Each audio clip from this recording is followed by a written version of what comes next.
নমস্কার বন্ধুরা, আমি দেবিকা বাঙালি প্রবাসীর আজকের ব্লগে আপনাদের সবাইকে স্বাগত। আপনারা সবাই তো জানেন এখন দেশে ফিরে এসেছি কয়েকদিনের জন্য।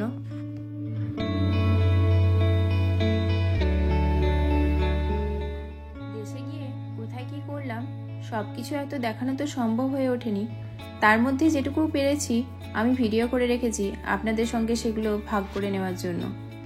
যেমন ধরুন, আজকেই আমরা যাচ্ছি আমার বাবার বাড়ির দিকে।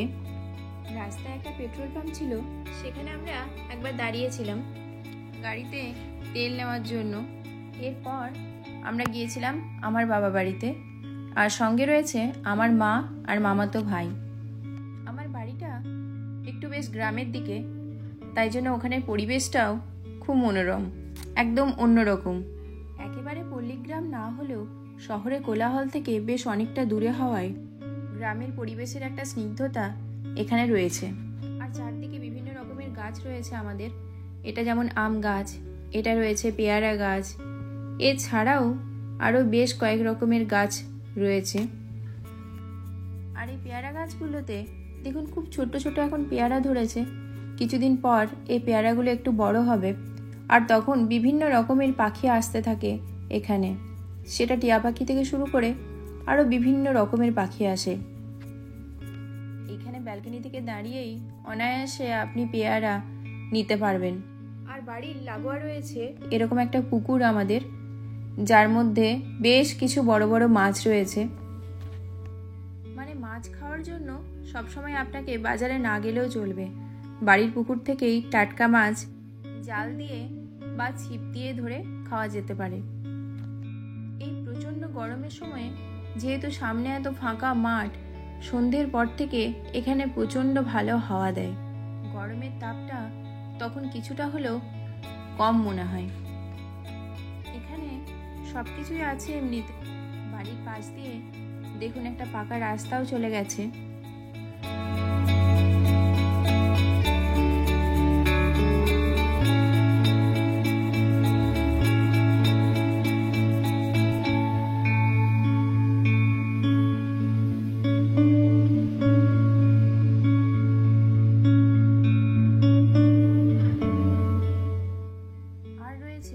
একটা কাঁঠাল গাছ, এই দেখুন অনেকগুলো এরকম কাঁঠাল ধরে আছে গাছে, এখন যদিও সব কাঁচা অবস্থায়। আজকে বাড়িতে একটা বিশেষ অনুষ্ঠান আছে। আমার ছেলের আজকে 5 বছর বয়স হবে, আজকে ওর জন্মদিন। তাই দেখুন পুকুরে মাছ ধরা চলছে। যেহেতু পুকুরটা খুব ছোট, তাই এরকম হাত জাল দিয়ে বা টানা জাল দিয়ে মাছ ধরা হচ্ছে। বেশ কিছু মাছ আছে পুকুরে, তাই ধরতে ধরতেই অনেকগুলো মাছ জাল থেকে বেরিয়েও চলে গেল। জালে দেখুন বেশ অনেকগুলোই মাছ এসেছে, আর তার মধ্যে কয়েকটা আবার বেশ বড় বড়ও রয়েছে। আমাদের এই পুকুরে সেরকম রাসায়নিক সার বা ওই ধরনের কিছু দেওয়া হয় না। মাছের খাবারও আলাদা করে কিছু দেওয়া হয় না। বাড়িতে যা কিছু সেগুলোই ব্যবহার করা হয়। তাই জন্য পুকুরের এই মাছের স্বাদও অতুলনীয়।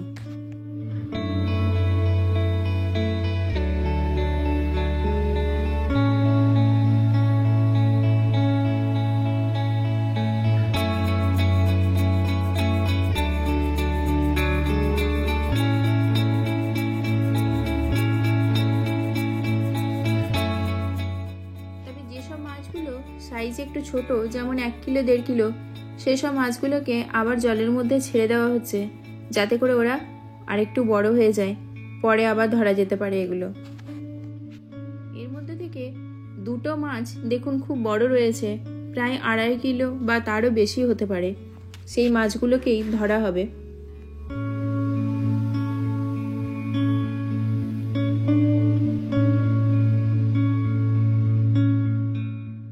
এই মাছটা যেমন তার মধ্যে মোটামুটি একটু বড়, তাই এই মাছটা ধরা হলো।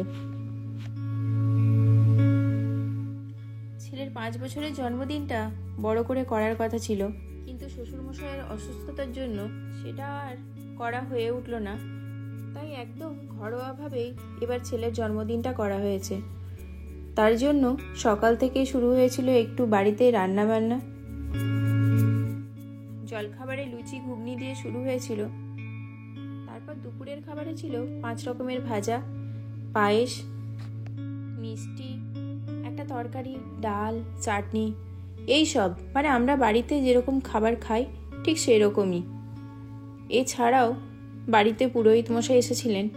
তিনি এসে আমার ছেলের নামে জন্মদিনের একটু পুজো করে দিয়েছিলেন।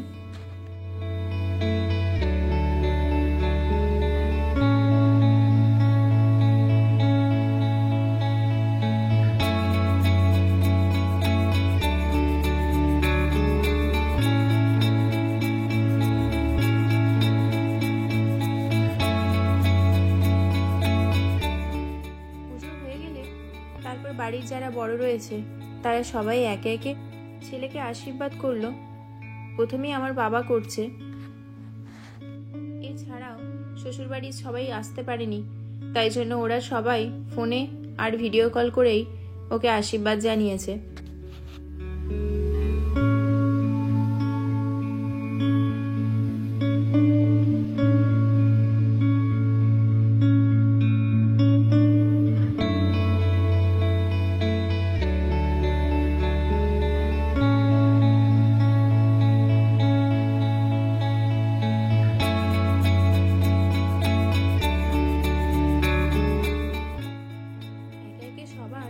আশীর্বাদ করা হয়ে গেলে তারপরে ওর সব থেকে প্রিয় আর ওর সবসময়ের সঙ্গী ওর দিদির কাছ থেকে এরকম একটা কার্ড পেয়ে ও খুব খুশি হয়েছিল।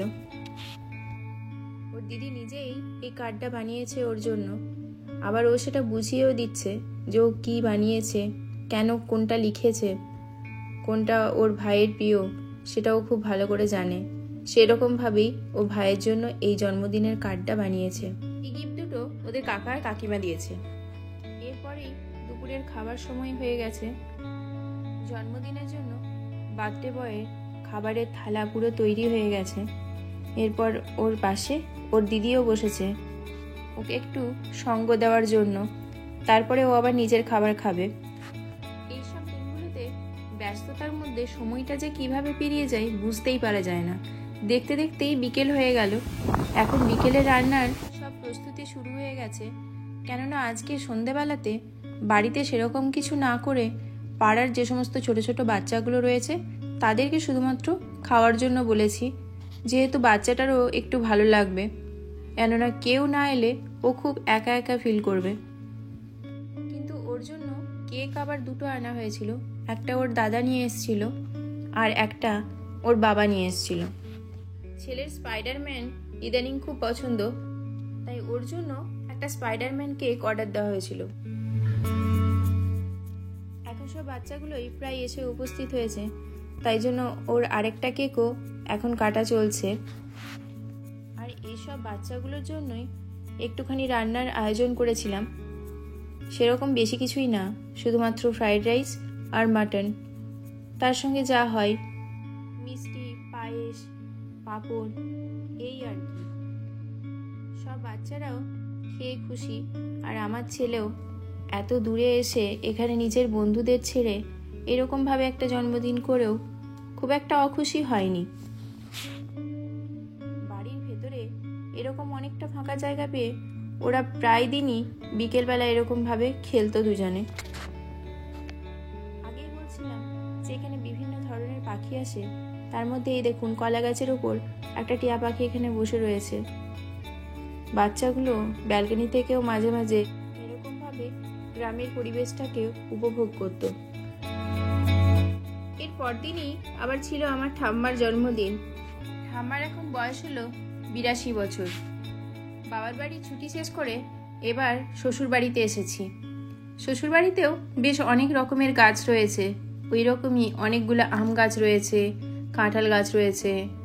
যদিও আমার শ্বশুরবাড়িটা প্রপার টাউনে, তবুও পরিবেশটা বেশ সুন্দর। আমাদের পক্ষে যেহেতু সমস্ত আত্মীয় স্বজনদের বাড়ি গিয়ে দেখা করে আসা সম্ভব হয় না, তাই জন্য আমার বাড়িতে যখন আমি ছিলাম তখন আমার দিকে যত আত্মীয় স্বজন তারা সবাই এসেছিল আমার সঙ্গে দেখা করতে। আর এখন যেহেতু শ্বশুর বাড়িতে আছি, তাই শ্বশুর বাড়ির দিকের সমস্ত আত্মীয় স্বজন যতটা সম্ভব সবাই এসেছে আমাদের সঙ্গে দেখা করতে। দেশে ফিরে একবার ফুচকা স্টলে না গেলে পুরো ব্যাপারটাই যেন অসম্পূর্ণ থেকে যায়। তাই জায়ের সঙ্গে একদিন ফুচকা স্টলে ফুচকা পাপড়ি চাট খেয়ে এলাম। পরের দিন ছিল ছোটবেলার বন্ধুদের একটা গেট টুগেদার।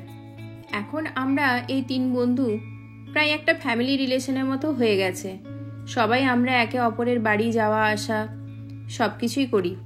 তাই আজকে আমরা চলে এসেছি এই বান্ধবীর বাড়িতে।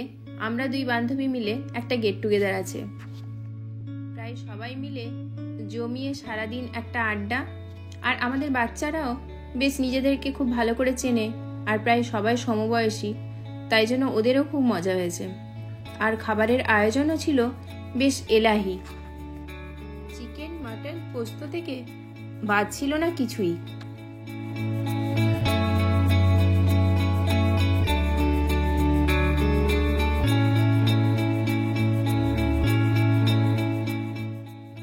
ভোজের পর চলছে জমিয়ে আড্ডা। ছোটবেলার বন্ধুদের সঙ্গে নানান রকম গল্পে আমরা পুরো মশগুল, আর বাচ্চারাও নিজেদের মতো খেলতে খুব ব্যস্ত হয়ে পড়েছে। সবাই মিলে আজকের দিনটা খুব ভালো করে কাটালাম। আমার ভিডিওগুলো আপনাদের কেমন লাগছে আমাকে কমেন্ট করে জানাবেন, আর আমার চ্যানেলটাকে লাইক, শেয়ার, সাবস্ক্রাইব করবেন। Thank you.